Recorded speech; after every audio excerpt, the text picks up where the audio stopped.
Mark, ready when you are. Hello and welcome to the August board meeting for Alexander Local. Can we have roll? Yes.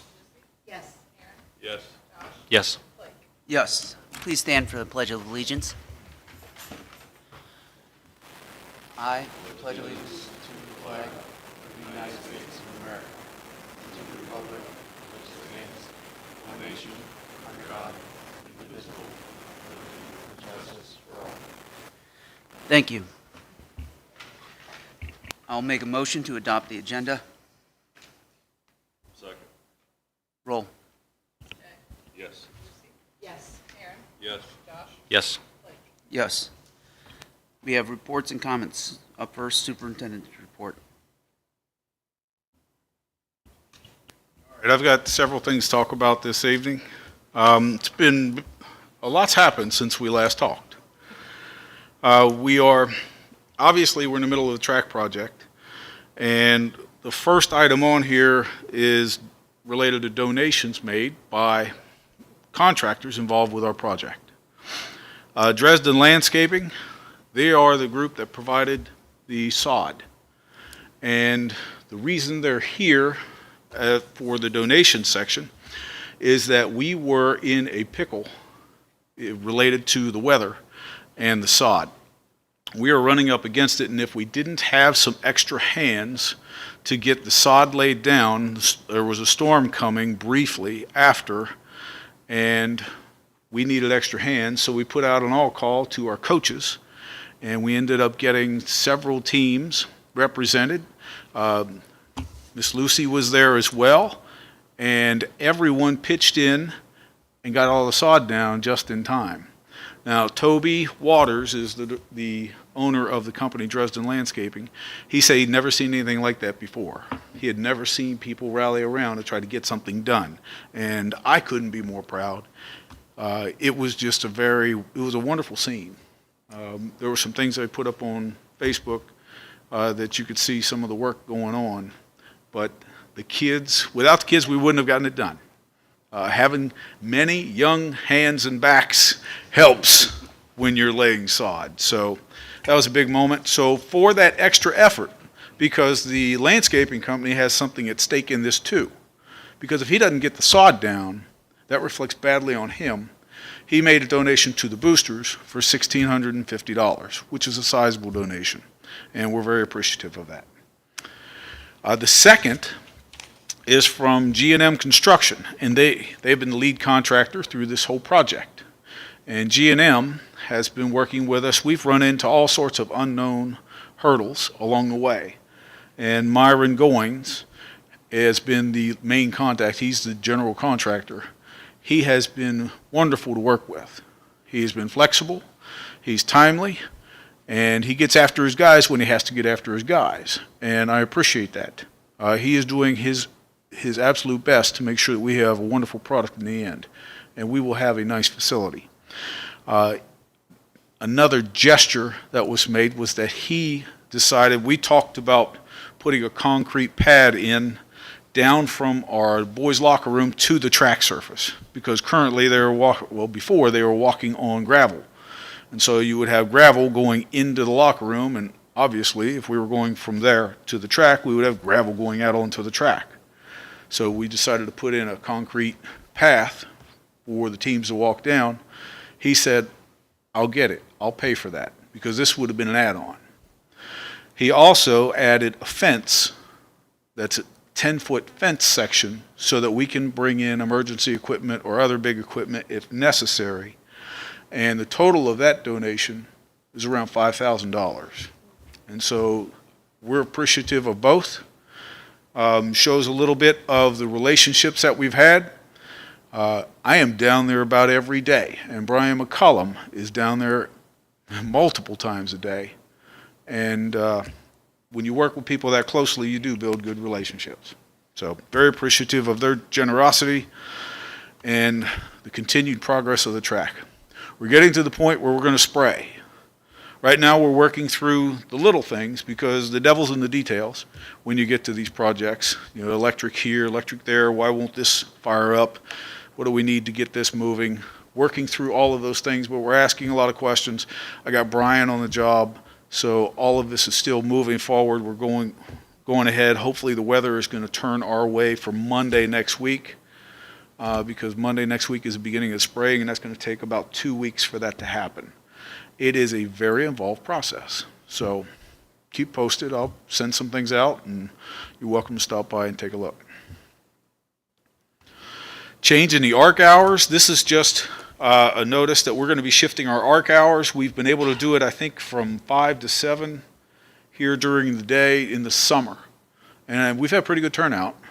We've also got the morning going on, but we're going to shift our hours back to where they were, with the morning hours from, I think it's 5 to 7 in the morning, and in the afternoon it goes to, I think, 7 to 9, because we'll be covering that with our custodial staff down there in the evenings. So there'll be a slight shift in the evening time and the 5 to 7 in the morning.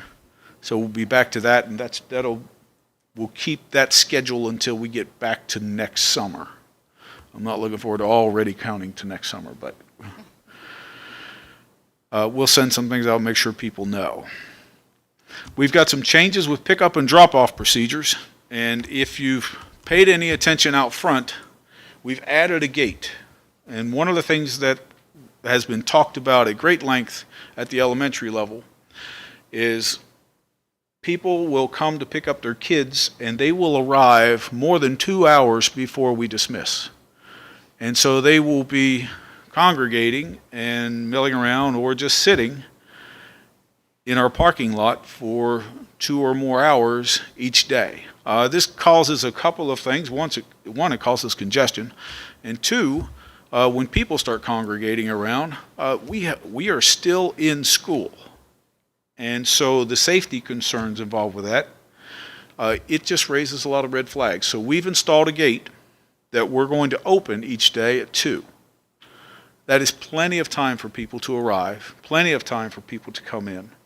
I would encourage you to wait even longer than that, because if you were to arrive, we dismiss at 2:45, and I bet if you were to arrive at 2:50, you could cruise through here, get your kid, and be gone in just a couple of minutes, rather than waiting for 30 or 40 minutes in the frustration and just burning fuel of sitting idle outside. So we're going to make this change. We'll play with it. We'll see how it works. If we need to tweak it, we will.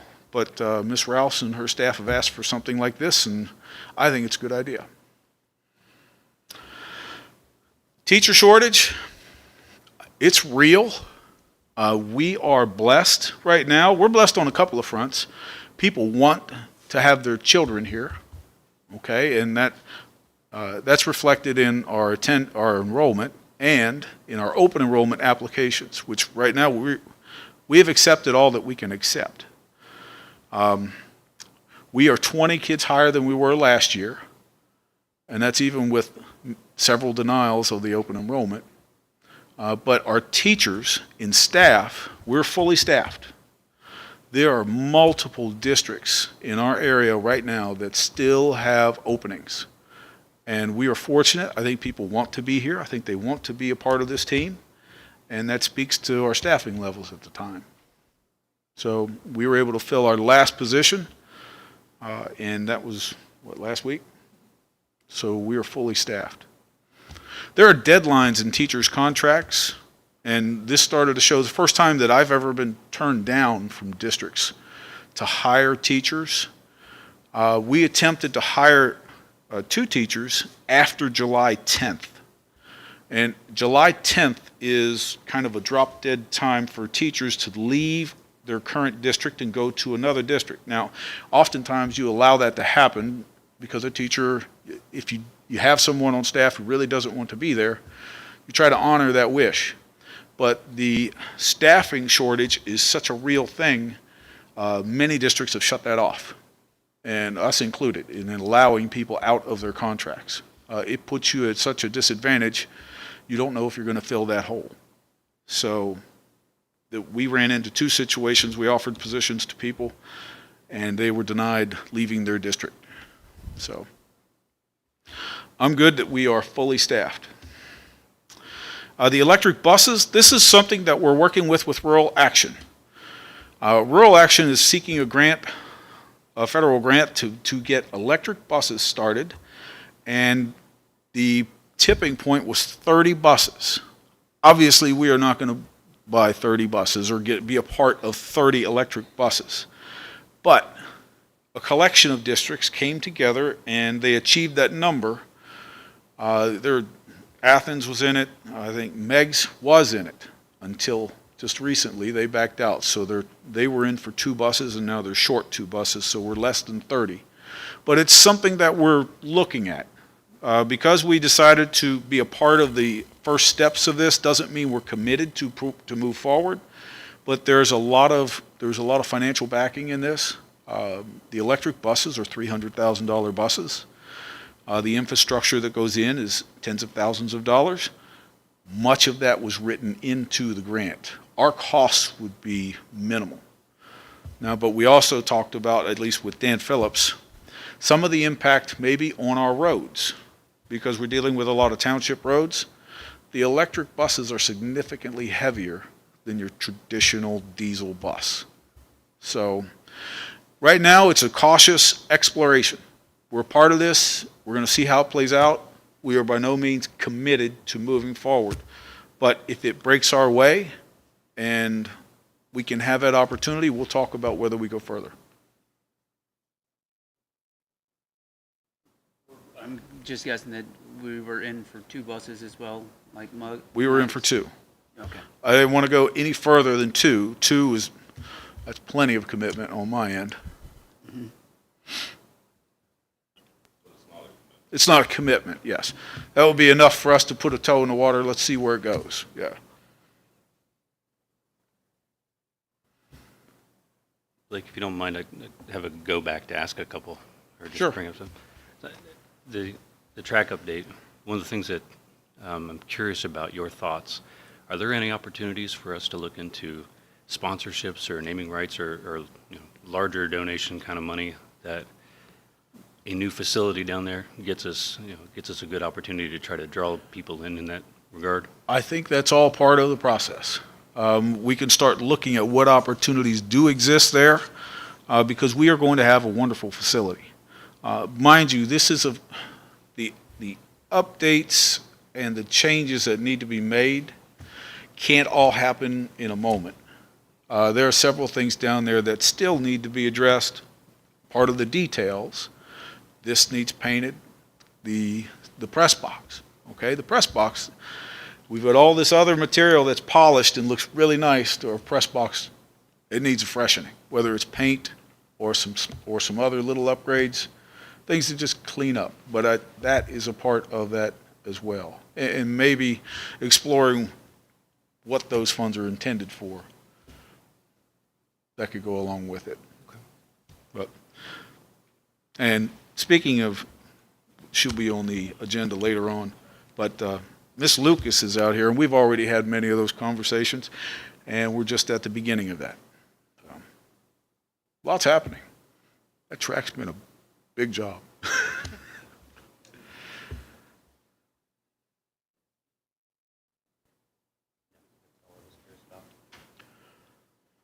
Treasurer's report, we have school meal prices.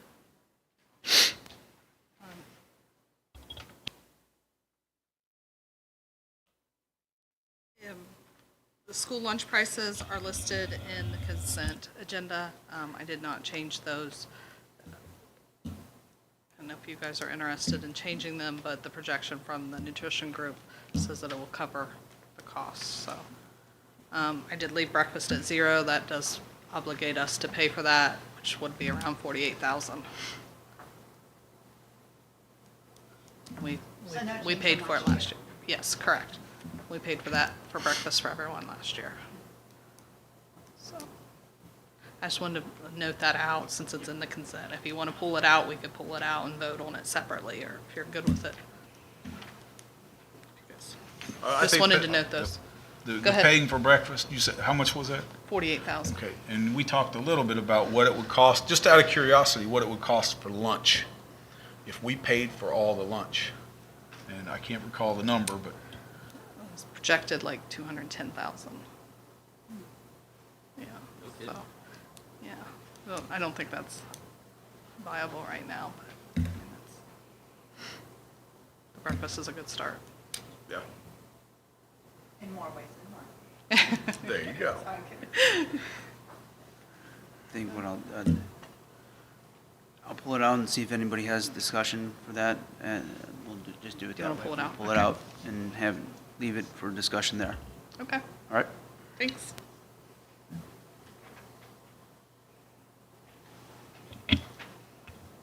So I didn't see anybody sign up for public participation, so we have the consent agenda. Removing, do you know what item that was? It was item 3 under school operations. And we'll move that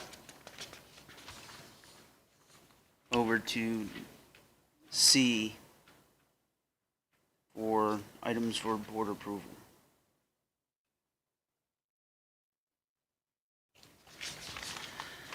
All right.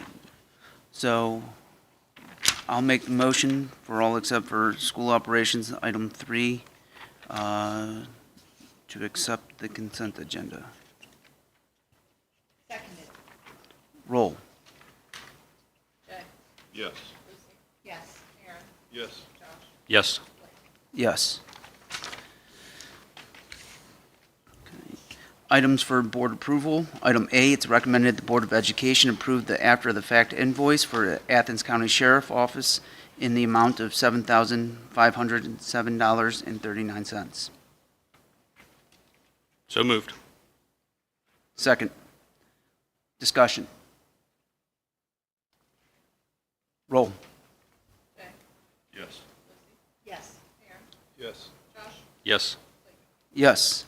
Item B, it's recommended the Board of Education employ the following for the 2023-24 school year, pending their meeting all state and local requirements. Jennifer Daniels, paraprofessional. Dan Dosick, assistant junior high school principal. Megan Elliott, elementary teacher. Mackenzie Jones, elementary teacher. Adrienne Cooley, I hope I got that.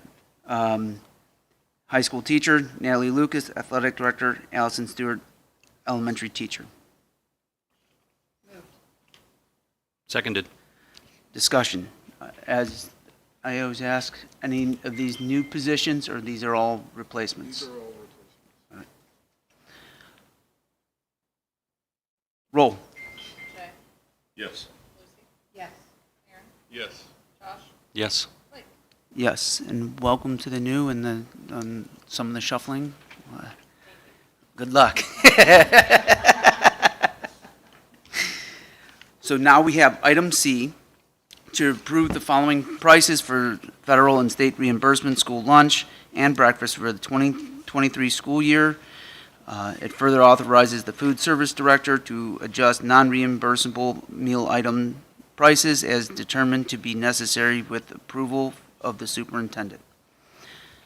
So moved. Seconded. Discussion. So this is, would like to make a note of, I would like us to take a really close look at that 48,000. What that cost is, how many students are being fed by that 48,000, if they can itemize that out. I would like to know, not right now, but I think we keep with the program, but I think in long term, we need to look at the cost analysis of what that 48,000 is getting us, in terms of how many students are being fed on a daily basis and being prepared for school that wouldn't otherwise be. So I'd like to take a closer look at that. Okay? And separate out. I'm just thinking about this now. Hot breakfast versus the grab and go. If that's possible. If they're able to break it down by item. Or just eating in the cafeteria versus picking it up on the way in. And this is just that. Pardon? This is just the cost of Yeah. Oh, that's Yeah. just hot breakfast? That's not like picking up the donuts and picking up stuff on the way into the high school? Okay. Oh.